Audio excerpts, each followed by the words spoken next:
अस्सलाम वालेकुम वरहमतुल्लाह। व्यूअर्स, क्या हाल हैं? आप ठीक हैं, खैरियत से हैं? मैं हूं हकीम हाफिज़ अब्दुल समद और आप देख रहे हैं मेरा यूट्यूब चैनल। और मेरा मिशन आपको मालूम है, मैं अपने ख़ानदानी नुस्ख़ाजात आप तक शेयर करता हूं जो हमारे मतलब पे हज़ारों मरीज़ इस्तेमाल कर चुके होते हैं। मेरे वालिद साहब, मेरे दादा अबू, हमारे ख़ानदानी हुक्मा जो इसको इस्तेमाल करा चुके हैं। साल हर साल के मुजर्रब शुदा नुस्ख़ाजात मैं आपको बताता हूँ ताकि इंतहाई सहल, आसान और सस्ता इलाज जो है वो आपको मिल सके। आज मैं आपको एक ऐसा इलाज बताने लगा हूँ।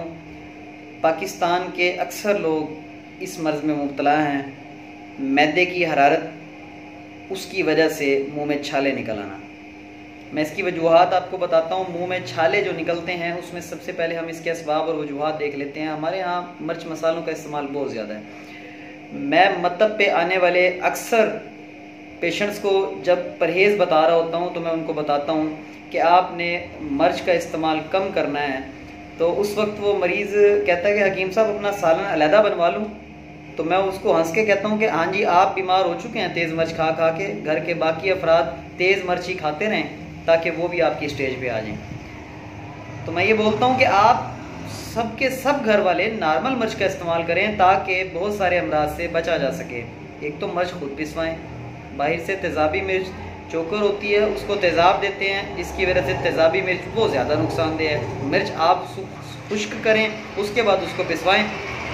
अच्छा, तो तेज़ मिर्च मसालों का ज़्यादा इस्तेमाल और उसके बाद कोका कोला मशरूबात का ज़्यादा इस्तेमाल, काले मशरूबात का ज़्यादा इस्तेमाल, आर्टिफिशियल मशरूबात का ज़्यादा इस्तेमाल, इसकी वजह से मैदा आपका तेज़ाब ज़्यादा बनाता है, एसिडिटी ज़्यादा बनाता है। वही आपकी खुराक की नाली से बज़रिया खुराक की नाली आपके मुंह की तरफ वही लुआब जब आता है तो वो मुंह के जो अंदर के जो टिश्यूज़ हैं ये इंतहाई सॉफ्ट होते हैं। ये इसको फिर यहाँ पे छाले बन जाते हैं, ब्लिस्टर्स बन जाते हैं, इंतहाई तकलीफ़ देते हैं। इंतहाई तकलीफ़ दे मर्ज़ है, मरीज़ का खाना पीना तक छूट जाता है। इसमें सबसे पहले इसमें परहेज़ करें कि मिर्चों का इस्तेमाल कम करें, ठंडी अशिया का इस्तेमाल करें। तुख़्म बलंगू सुबह शाम इस्तेमाल लाजमी करें। तुख़्म बलंगू को इस्तेमाल करने के लिए उसको भिगोना ज़रूरी नहीं है। उसको मुंह में रखें 1 चम्मच और उसके बाद ऊपर से पानी पी लें ताकि मैदे की हरारत ज़ाइल हो और ये मर्ज़ ख़त्म हो। फौरी आराम के लिए मैं आपको नुस्खा बताने लगा हूँ, ये नुस्खा नोट फरमा लें। इसमें आपने मिस्री, कत्था, इलायची खुर्द और सुहागा सफ़ेद, ये चारों चीज़ें आपने 10-10 ग्राम लेनी है। इन चारों चीज़ों को आपने बिल्कुल बारीक करके, बारीक करने के बाद ऐसे आपने जहाँ जहाँ पे छाले हैं उसको चुटकी से लेके सारे में अंदर आपने लगा लेना है। 10 मिनट आप उसको जो है वो मुंह में रखें। जब आपको लुआब आए उसको अंदर नहीं निकलें, उसको बाहर फेंक दें, उसको थूक दें।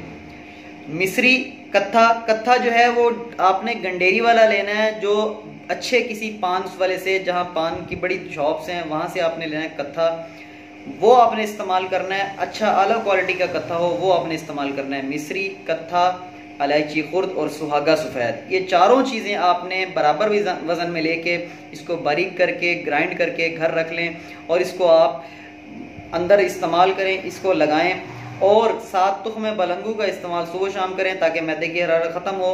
भले 10 साल पुराने छाले क्यों ना हो, भले मुसलसल छाले निकलते हों, ये नुस्खा जब आप इस्तेमाल करेंगे इंशाल्लाह आपकी सारी हरारत ज़ाहिर हो जाएगी, छालों को फ़ौरन आराम मिलेगा और इंशाल्लाह आप मुझे दुआएं देंगे। अगर मेरी वीडियो आपको पसंद आई हो तो इसको लाइक करें, नए आने वाले चैनल को सब्सक्राइब कर लें। मैं ऐसी ही वीडियोज़ आपके लिए लाता रहूँगा। अस्सलामु अलैकुम वरहमतुल्लाह।